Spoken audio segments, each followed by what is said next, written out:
Hello everyone, ಎಲ್ಲರೂ ಹೇಗಿದ್ದೀರಾ? Welcome back to Keerthi Uday vlogs. ಇವತ್ತು ಸಂಡೇ, ನಾವೆಲ್ಲರೂ ಬೆಳಗ್ಗೆನೇ ರೆಡಿಯಾಗಿ ಒಂದು ಬ್ಯೂಟಿಫುಲ್ ಪ್ಲೇಸ್ಗೆ ಹೋಗ್ತಾ ಇದ್ದೀವಿ. ಸೊ ಆನ್ ದ ವೇ ಹೋಗ್ತಾ ಎಲ್ಲಿಗೆ ಅಂತ ಹೇಳ್ತೀನಿ. ಆ್ಯಂಡ್ ಇನ್ನು ನನ್ನ ಚಾನಲ್ನ ಯಾರೆಲ್ಲ ಸಬ್ಸ್ಕ್ರೈಬ್ ಮಾಡಿಲ್ಲ, ಪ್ಲೀಸ್ ಸಬ್ಸ್ಕ್ರೈಬ್ ಮಾಡಿ, ಹಾಗೆ ಸಪೋರ್ಟ್ ಮಾಡಿ ಅಂತ ಹೇಳ್ತಾ ನಾವಿವತ್ತು ಹೋಗ್ತಾ ಇರೋದು ವರ್ಲ್ಡ್ ಫೇಮಸ್ ಬ್ಯೂಟಿಫುಲ್ ಜೋಗ್ ಫಾಲ್ಸಿಗೆ. ಅದಕ್ಕೂ ಮುಂಚೆ ಇನ್ನೊಂದು ಪ್ಲೇಸಿಗೆ ಹೋಗ್ತಾ ಇದ್ದೀವಿ. ಇದು ಕೂಡ ಬ್ಯೂಟಿಫುಲ್ ಆಗಿರೋವಂಥ ಒಂದು ಫಾರ್ಮ್ ಹೌಸ್ ಅಂತಲೇ ಹೇಳ್ಬೋದು. ಸೊ ನಾವು ಬಂದಿದ್ದು ನೆರಳು ಫಾರ್ಮ್ ಹೌಸ್. ಇದು ನಮ್ಮ ಅತ್ತಿಗೆಯವ್ರದ್ದು. ನಿಯರ್ ಬೈ ಜೋಗ ಇಡ್ವಾಣಿ ಅಂತ ಇದೆ. ಸೊ ಅಲ್ಲಿ ನಮ್ಮ ಅತ್ತಿಗೆಯವ್ರದ್ದು ಫಾರ್ಮ್ ಹೌಸ್ ಇದೆ. ಸೊ ಅವರು ಅವಾಗವಾಗ ಇಲ್ಲಿ ಬರ್ತಾ ಇರ್ತಾರೆ. ನಾವು ಕೂಡ ಇವತ್ತು ಸಂಡೇ ಆಗಿತ್ತು. ಸೊ ಹಾಗೆ ನನ್ನ ತಂಗಿ ತಮ್ಮ ಎಲ್ಲರೂ ಬಂದಿದ್ದರು. ಒನ್ ಡೇ ಟ್ರಿಪ್ ಥರ ಇರುತ್ತೆ ಅಂತೇಳಿ ಎಲ್ಲರೂ ಕೂಡ ಬಂದ್ವಿ. ಲಾಸ್ಟ್ ಇಯರ್ ದೀಪಾವಳಿ ಟೈಮಲ್ಲಿ ನಾನು ಇಲ್ಲಿಗೆ ಬಂದಿದ್ದು. ಸೊ ಆಗ ನಾನು ಸೆಕೆಂಡ್ ಪ್ರೆಗ್ನೆನ್ಸಿಯಲ್ಲಿದ್ದೆ. ನಮ್ಮ ಮನೇಲಿ ಹಬ್ಬ ಎಲ್ಲ ಮುಗಿಸ್ಕೊಂಡು ಹಾಗೆ ನೆಕ್ಸ್ಟ್ ಡೇ ಇಲ್ಲಿಗೆ ಬಂದು ಹಬ್ಬ ಸೆಲೆಬ್ರೇಟ್ ಮಾಡಿ ಹೋಗಿದ್ವಿ. ತುಂಬಾ ಚೆನ್ನಾಗಿತ್ತು. ಆ್ಯಂಡ್ ಇಲ್ಲೇ ಒನ್ ನೈಟ್ ಸ್ಟೇ ಕೂಡ ಮಾಡಿ ಹೋಗಿದ್ವಿ. ಅದಾದಮೇಲೆ ನಾವು ಬರ್ತಾ ಇರೋದು ಇವತ್ತೇ. ಈ ಪ್ಲೇಸ್ ತುಂಬ ಪ್ರೀಷಿಯಸ್ ಆಗಿದೆ, ತುಂಬ ಸೈಲೆಂಟ್ ಆಗಿರುತ್ತೆ. ಹಾಗೆ ನೋಡೋಕ್ಕೆ ಕೂಡ ತುಂಬ ಬ್ಯೂಟಿಫುಲ್ ಆಗಿದೆ. ಮನೆ ಕೂಡ ತುಂಬಾ ಚೆನ್ನಾಗಿ ಕಟ್ಸಿದ್ದಾರೆ. ಹಾಗೆ ಹೊರಗಡೆ ವ್ಯೂ ಈ ಥರ ಕಾಣಿಸುತ್ತೆ. ತುಂಬಾ ವೆರೈಟೀಸ್ ಆಫ್ ಫ್ರೂಟ್ ಪ್ಲ್ಯಾಂಟ್ಸ್ ಹಾಗೆ ಫ್ಲವರ್ ಪ್ಲ್ಯಾಂಟ್ಸ್ ಹಾಕಿದ್ದಾರೆ. ಜಾಗ ಕೂಡ ತುಂಬಾ ದೊಡ್ಡದಾಗಿದೆ. ಸೊ ಹಾಗಾಗಿ ಬಂದಾಗಲೆಲ್ಲ ಡಿಫ್ರೆಂಟ್ ಗಿಡಗಳನ್ನ ತರ್ತಾರೆ. ಸೊ ಹಾಗಾಗಿ ತುಂಬಾ ಗಿಡಗಳಿದೆ. ಅಪರೂಪಕ್ಕೆ ಬರ್ತಾ ಇರ್ತಾರೆ. ಸೊ ಅದರಲ್ಲೂ ಇಷ್ಟು ನೀಟಾಗಿ ಮೇಂಟೈನ್ ಮಾಡಿದ್ದಾರೆ.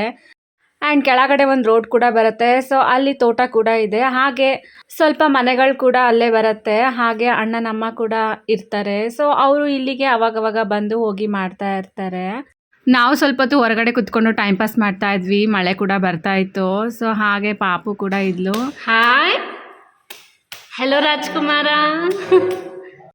ನನ್ನ ಮಗ ಇಲ್ಲಿ ಒಬ್ಬನೇ ಆಟ ಆಡ್ತಾ ಇದ್ದಾನೆ ಅವನ ಪಾಡಿಗೆ ಅವನು. ಸೊ ಕೆಳಗೆ ಬಿಟ್ಟರೆ ಸಾಕು, ಅವನಿಗೆ ಫುಲ್ ಒಂದು ರೌಂಡ್ ಮನೆಯೇ ಸುತ್ಕೊಂಡ್ಬರ್ತಾನೆ. ಸೊ ಇಲ್ಲಿ ನ್ಯೂ ಪ್ಲೇಸ್ ಆಗಿರೋದ್ರಿಂದ ಅವನಿಗೆ ಫುಲ್ ಖುಷಿ. ಸೊ ನಾನು ಮಾತಾಡಿಸ್ತಾ ಇದ್ದೆ ನೋಡಿ ನಗ್ತಾ ಇದ್ದಾನೆ.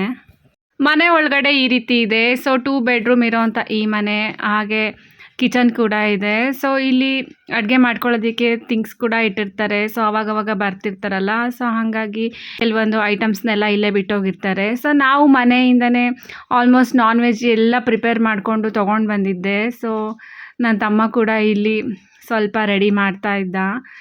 ಗ್ರಿಲ್ ಚಿಕನ್ ಮಾಡೋದಕ್ಕೆ ಅಂತೇಳಿ ಮನೆಯಲ್ಲೇ ಮೊದಲೇ ರೆಡಿ ಮಾಡ್ಕೊಂಡು ಬಂದಿದ್ವಿ, ಮಸಾಲೆ ಎಲ್ಲ ಹಾಕಿ. ಆದರೆ ಗ್ರಿಲ್ ಚಿಕನ್ ಮಾಡೋ ಮಷಿನೇ ಮರ್ತು ಬಂದುಬಿಟ್ಟಿದ್ವಿ. ಸೊ ಹಾಗಾಗಿ ಕಟ್ಗೆ ಒಲೆಯಲ್ಲಿ ಇನ್ನೂ ಚೆನ್ನಾಗಿ ಟೇಸ್ಟ್ ಇರುತ್ತೆ ಅಂತ ಹೇಳಿ ನನ್ನ ಹಸ್ಬೆಂಡು ಕಟ್ಗೆ ಒಲೆನ ಇಲ್ಲಿ ರೆಡಿ ಮಾಡ್ತಾಯಿದ್ರು. ಹಾಗೆ ಇಲ್ಲಿ ಪಾಲಕ್ ಚಿಕನ್ನ ಮಾಡ್ತಾ ಇದ್ದೀವಿ. ಸೊ ಇದಕ್ಕೂ ಕೂಡ ಮನೇಲೇ ಮೊದಲೇ ನಾನು ಪ್ರಿಪೇರ್ ಮಾಡಿಕೊಂಡು ತೊಗೊಬಂದಿದ್ದೆ ಮಸಾಲೆನ. ಸೊ ಇಲ್ಲಿ ಅದಕ್ಕೆ ಒಗ್ಗರಣೆ ಹಾಕಿ ಸೊ ಅದನ್ನ ಬೇಯೋದಕ್ಕೆ ಅಂತ ನನ್ನ ತಮ್ಮ ಕಂಟಿನ್ಯೂ ಮಾಡ್ತಾ ಇದ್ದ. ಸೊ ಆಲ್ಮೋಸ್ಟು ನಮ್ಮಿಬ್ರದ್ದು ಅಡುಗೆ ಒಂದೇ ಥರ ಟೇಸ್ಟ್ ಬರುತ್ತೆ. ಹಂಗೆ ನೋಡೋಕ್ಕೋದ್ರೆ ಅವನು ನನಗಿಂತ ಇನ್ನೂ ಚೆನ್ನಾಗಿ ಮಾಡ್ತಾನೆ. ಸೊ ಸ್ವಲ್ಪ ರೈಸಿಗೆ ಕೂಡ ಇಡ್ತಾ ಇದ್ದೆ ಬೇಕಾಗತ್ತೆ ಅಂತ ಹೇಳಿ. ಹಾಗೆ ಅಪ್ಪಾಜಿ ಕಾಫಿ ಬೇಕು ಅಂತ ಹೇಳಿ ಬಂದರು. ಸೊ ಮಳೆ ಬರ್ತಿತ್ತಲ್ಲ, ಬೆಚ್ಚಗೆ ಕಾಫಿ ಕುಡಿಯೋದಕ್ಕೆ ಚೆನ್ನಾಗಿರುತ್ತೆ. ಪಾಪು ನೋಡಿ ಇಲ್ಲಿ ಒಂದು ರೌಂಡ್ ಫುಲ್ ಮನೆಯೆಲ್ಲ ತಿರುಗ್ತಾ ಇದ್ದಾನೆ. ಹೊಸ ಪ್ಲೇಸ್ ಆಗಿರೋದ್ರಿಂದ ಅವನಿಗೆ ಆಟ ಆಡೋದಕ್ಕೆ ತುಂಬಾ ಚೆನ್ನಾಗಾಗಿತ್ತು. ಎಷ್ಟು ಫಾಸ್ಟಾಗಿ ಬರ್ತಾನೆ ಅಂದರೆ ಸೆಕೆಂಡಲ್ಲೇ ಬಂದುಬಿಡ್ತಾನೆ. ಸೊ ಎಲ್ಲಾದರೂ ಪೆಟ್ ಮಾಡ್ಕೊಂಡ್ಬಿಡ್ತಾನೆ ಅಂತೇಳಿ ಸ್ವಲ್ಪ ಭಯ ಆಗುತ್ತೆ. ನಾವೆಲ್ಲ ಇಲ್ಲಿದ್ದೀವಿ ಅಂತ ಹೇಳಿ ಸೊ ಅವನು ನಮ್ಮ ಹತ್ರ ಬರ್ತಾ ಇದ್ದಾನೆ. ಸೊ ಅಲ್ಲಿ ಒಬ್ಬನೇ ಆಟ ಆಡ್ತಾ ಇದ್ದ. ನಿಧಾನ ಮಗನೇ, ನಿಧಾನ ಮಗನೇ.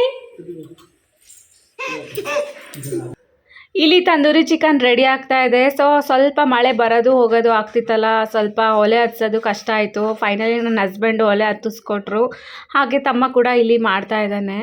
ಪಾಪುನ ಎತ್ಕೊಂಡು ಇದ್ದೆ, ಮಳೆ ಕಡಿಮೆ ಇತ್ತು ಅಂತ ಹೇಳಿ ನೋಡಿ ಹೆಂಗೆ ನೋಡ್ತಾ ಇದ್ದಾನೆ ಮಾಡೋದನ್ನ. ನಾವು ಮನೇಲಿ ಎಷ್ಟೇ ಚೆನ್ನಾಗಿ ಮಾಡ್ಕೊಂಡು ತಿಂದ್ರೂ ಈ ಥರ ಹೊರಗಡೆ ಬಂದು ಮಾಡ್ಕೊಂಡು ತಿನ್ನೋದ್ರಲ್ಲಿ ತುಂಬಾ ಖುಷಿ ಅನಿಸುತ್ತೆ. ಅದರಲ್ಲೂ ಈ ಥರ ಫ್ಯಾಮಿಲಿ ಎಲ್ಲರೂ ಬಂದರೆ ಇನ್ನೂ ಚೆನ್ನಾಗಿ ಅನಿಸುತ್ತೆ. ಸೊ ಎಲ್ಲರೂ ಒಟ್ಟಿಗೆ ಕುತ್ಕೊಂಡು ಎಂಜಾಯ್ ಮಾಡಿಕೊಂಡು ಊಟ ಮಾಡ್ಬೋದು. ಸೊ ಪಾಪು ನೋಡಿ ಇಲ್ಲಿ ನಾನು ಎತ್ಕೊತ ಬಂದಿದ್ಲು, ಹಾಗಾಗಿ ಇಬ್ಬರೂ ಎತ್ಕೊಂಡಿದ್ದೆ. ಸೊ ನಮ್ಮ ಮನೆಯವ್ರನ್ನ ನೋಡಿ ಫುಲ್ ಬ್ಯುಸಿ, ಬಂದಾಗಿಂದನೂ ಅದು ಇದು ಕೆಲಸ ಮಾಡಿಕೊಡ್ತಾನೆ ಇದ್ದಾರೆ. ಇಲ್ಲಿ ನನ್ನ ಮಗಳು ನನ್ನ ಹೊರಗಡೆ ಕರ್ಕೊಂಡು ಹೋಗೋದಕ್ಕೆ ಅಂತ ಕರಿತಾ ಇದ್ದಾಳೆ, ಬಾ ಬಾ ಬಾ ಅಂತ ಹೇಳಿ. ಸೊ ಸ್ವಲ್ಪ ನಾನಿಲ್ಲಿ ಸ್ವಲ್ಪ ರಸ ಮಾಡೋಣ ಅಂತ ಹೇಳಿ ಮಾಡ್ತಾ ಇದ್ದೆ. ಫುಲ್ ಬೆವರಿದ್ದಾರೆ ನನ್ನ ಹಸ್ಬೆಂಡ್, ಅಡುಗೆ ಮಾಡಿ ಫುಲ್ ಟಯರ್ಡ್ ಆಗ್ಬಿಟ್ಟಿದ್ದಾರೆ. ಬೆಳಗ್ಗೆ ಅಂದರೆ ಎಲ್ಲ ಅವ್ರದ್ದೇ ಅಡುಗೆ. ಫುಲ್ಲು ವೈಫಿಗೆ ಫುಲ್ ರಿಲ್ಯಾಕ್ಸ್ ಕೊಟ್ಟಿದ್ದಾರೆ. I am so luckiest wife in the world ಅಂತಲೇ ಹೇಳ್ಬೋದು. ಏನು ಕೆಲಸ ಕೊಡಲ್ಲ ನನಗೆ, ತುಂಬ ಚೆನ್ನಾಗಿ ನೋಡ್ಕೋತಾರೆ. ಸಾಕು ಸಾಕು ಜಾಸ್ತಿ ಹೊಗಳಿದ್ದು ಅಂತ ನನ್ನ ಹಸ್ಬೆಂಡ್ ಹೇಳ್ತಾ ಇದ್ರು, ಸುಮ್ಮನಾದೆ. ಇಲ್ಲಿ ಪಾಪು ನೋಡಿ ನನ್ನ ಎಷ್ಟು ಪ್ರೀತಿ ಮಾಡ್ತಾನೆ ಅಂತ. ಅವನಿಗಂತೂ ಫುಲ್ಲು ಟಯರ್ಡ್ ಆಗಿತ್ತು ಪಾಪ, ತುಂಬ ಹೊತ್ತು ಆಟ ಆಡ್ದ. ಸೊ ಅವನಿಗೆ ಒಂದು ರೌಂಡ್ ಊಟ ಮಾಡಿಸ್ಕೊಂಡೆ, ನಿದ್ದೆ ಕೂಡ ಬರೋಂಗಾಗಿತ್ತು. ಸೊ ಸ್ವಲ್ಪ ಆಟ ಆಡಿಸ್ತಾ ಇದ್ದೆ ಎತ್ಕೊಂಡು. ಆ್ಯಂಡ್ ಇಲ್ಲೇ ಹೊರಗಡೆ ಕುತ್ಕೊಂಡು ಸ್ವಲ್ಪ ಹೊತ್ತು ಟೈಮ್ ಸ್ಪೆಂಡ್ ಮಾಡ್ತಾ ಇದ್ವಿ. ಹಾಗೆ ನನ್ನ ತಂಗಿ ಸೆಲ್ಫಿ ತೆಗಿತೀನಿ ಅಂತ ಕರಿತಾ ಇದ್ಲು. ಹಾಗೆ ಇಲ್ಲಿ ಫೋಟೋ ಕೂಡ ತೆಕ್ಕೊಂಡ್ವಿ, ತುಂಬಾ ಚೆನ್ನಾಗಿ ಬಂದಿದೆ ಫೋಟೋಸ್ ಕೂಡ. ಊಟಕ್ಕೆಲ್ಲ ರೆಡಿ ಆಗಿತ್ತು, ಸೊ ಎಲ್ಲ ತಂದು ಜೋಡಿಸ್ಕೊಂಡಿದ್ವಿ. ಸೊ ಒಟ್ಟಿಗೆ ಕುತ್ಕೊಂಡು ಊಟ ಮಾಡೋ ಖುಷಿನೇ ಬೇರೆ. ಮನೇಲೆ ಬೇಗನೆ ಪ್ರಿಪೇರ್ ಮಾಡ್ಕೊಂಡು ಬಂದಿರೋದ್ರಿಂದ ಸೊ ನಮ್ಗಿಲ್ಲಿ ಸ್ವಲ್ಪ ಸ್ವಲ್ಪ ಮಾಡ್ಕೊಳೋದಕ್ಕೆ ಈಸಿ ಆಯಿತು. ಎಲ್ಲರೂ ಒಟ್ಟಿಗೆ ಕುತ್ಕೊಂಡು ಊಟ ಮಾಡ್ತಾ ಇದ್ವಿ. ಹಾಗೆ ಊಟ ತುಂಬಾ ಚೆನ್ನಾಗಾಗಿತ್ತು. ಪಾಪುನ ಒಳಗಡೆ ಮಲಗಿಸಿದ್ದೆ, ಸೊ ಹಾಗಾಗಿ ಆರಾಮಾಗಿ ಕುತ್ಕೊಂಡು ಊಟ ಮಾಡ್ತಾ ಇದ್ವಿ. ಸೊ ಸ್ವಲ್ಪ ಹೊತ್ತು ಹಾಗೆ ಟೈಮ್ ಸ್ಪೆಂಡ್ ಮಾಡ್ತಾ ಇದ್ವಿ.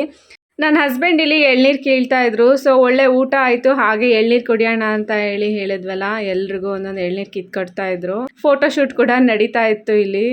ನನ್ನ ಹಸ್ಬೆಂಡ್ ಇಲ್ಲಿ ಎಳ್ನೀರು ಕೀಳೋ ಸ್ಟೈಲಿಗೆ ನಾನು ಅವರಿಗೆ ಕಾಮಿಡಿ ಮಾಡ್ತಾ ಇದ್ದೆ, ಸೂರ್ಯವಂಶದಲ್ಲಿರೋ ವಿಷ್ಣುವರ್ಧನ್ ಥರ ಕಾಣಿಸ್ತಿದ್ದೀರಾ ಅಂತ ಹೇಳಿ. ಲೈಟಾಗಿ ಮಳೆ ಕೂಡ ಬರ್ತಾ ಇತ್ತು. ಆ್ಯಂಡ್ ಈ ವೆದರ್ಗೆ ಎಳ್ನೀರು ಕುಡಿಯೋದು ಒಂಥರ ಚೆನ್ನಾಗಿತ್ತು. ಆ್ಯಂಡ್ ತುಂಬಾ ಸ್ವೀಟಾಗಿತ್ತು ಎಳ್ನೀರು ಕೂಡ.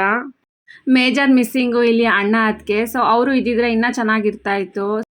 ಸ್ವಲ್ಪ ಹೊತ್ತು ಅಲ್ಲೇ ಎಲ್ಲರೂ ರೆಸ್ಟ್ ಮಾಡಿದ್ವಿ. ಹಾಗೆ ಅಲ್ಲಿಂದ ಹೊರಟ್ವಿ ನಾವು ಹೊರಟಿದ್ದು ಜೋಗ್ ಫಾಲ್ಸ್ ನೋಡೋದಕ್ಕೆ ಅಂತ.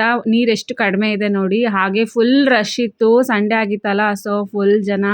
ಮೇಯ್ನ್ ಎಂಟ್ರಿಯಿಂದ ಹೋಗೋದಕ್ಕೆ ಫುಲ್ ರಶ್ ಇತ್ತು. ಸೊ ಮಳೆ ಫುಲ್ ಬರ್ತಾ ಇತ್ತು. ಸೊ ಪಾಪುನೆಲ್ಲ ಕರ್ಕೊಂಡು ಅಲ್ಲಿ ಹೋಗೋದಕ್ಕೆ ಸ್ವಲ್ಪ ಕಷ್ಟ ಆಗ್ತಿತ್ತು. ಹಾಗಾಗಿ ನಾವು ವಾಪಸ್ ಮನೆಗೆ ಹೊರಟ್ಬಿಡೋಣ ಅಂತ ಹೇಳಿ ಹೊರಟ್ವಿ. ಬಟ್ ನನ್ನ ಹಸ್ಬೆಂಡು ಇನ್ನೊಂದು ಸೈಡಿಂದ ಹೋಗ್ಬೋದು ಅಂತೇಳಿ ಮತ್ತೆ ಅಲ್ಲಿಂದ ಕರ್ಕೊಂಡು ಹೊರಟ್ರು.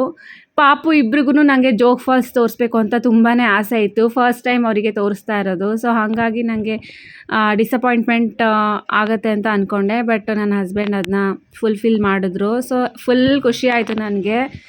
ನಾನು ಫಸ್ಟ್ ಟೈಮ್ ಜೋಗ ನೋಡೋಕ್ಕೆ ಬಂದಾಗ ಪ್ರೈಮರಿ ಸ್ಕೂಲಲ್ಲಿದ್ದೆ. ಸೊ ಸ್ಕೂಲ್ ಕಡೆಯಿಂದ ಟ್ರಿಪ್ ಅಂತ ಕರ್ಕೊಬರ್ತಾರಲ್ಲ, ಸೊ ಆವಾಗ ಬಂದಿದ್ದು. ಅದಾದಮೇಲೆ ಸುಮಾರು ಸಲ ಬಂದಿದ್ದೀನಿ ಜೋಗ ನೋಡೋದಕ್ಕೆ ಅಂತ ಹೇಳಿ. ಮಂಕಿ ಕುತ್ಕೊಂಡು ನೋಡ್ತಾ ಇತ್ತು. ಸೊ ವಿಡಿಯೋ ಮಾಡ್ತಾ ಇದ್ದೆ. ನನ್ನ ಹಸ್ಬೆಂಡ್ ಇದ್ದವರು ಮೊಬೈಲ್ ಕಿತ್ಕೊಂಡು ಹೋಗುತ್ತೆ ನೋಡು ಅಂತ ಹೆದರಿಸ್ಬಿಟ್ರು. ಸೊ ಹಾಗೆ ವಾಪಸ್ ಬಂದುಬಿಟ್ಟೆ. ಜೋಗ್ ಫಾಲ್ಸ್ ನೋಡಿದೆ ಇನ್ಕಂಪ್ಲೀಟ್ ಆಗುತ್ತೆ ಅಂತ ಅಂದ್ಕೊಂಡಿದ್ದೆ, ಬಟ್ ಕಂಪ್ಲೀಟ್ ಆಯಿತು. ಸೊ ಹೊರಟ್ವಿ ಫುಲ್ ಖುಷಿಯಿಂದ. ಆ್ಯಂಡ್ ಫುಲ್ ಎಕ್ಸೈಟ್ಮೆಂಟ್ ಇತ್ತು. ವೆದರ್ ನೋಡಿ ಎಷ್ಟು ಸಖತ್ತಾಗಿದೆ ಅಂತ, ನೆಕ್ಸ್ಟ್ ಲೆವೆಲ್ ಅಂತಲೇ ಹೇಳ್ಬೋದು. ಹಲೋ ಪುರುಷ, ವಾಟರ್ ಫಾಲ್ಸ್.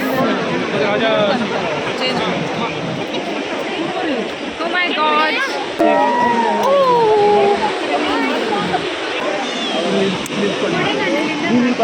Hello ಚಿಕ್ಕಿ.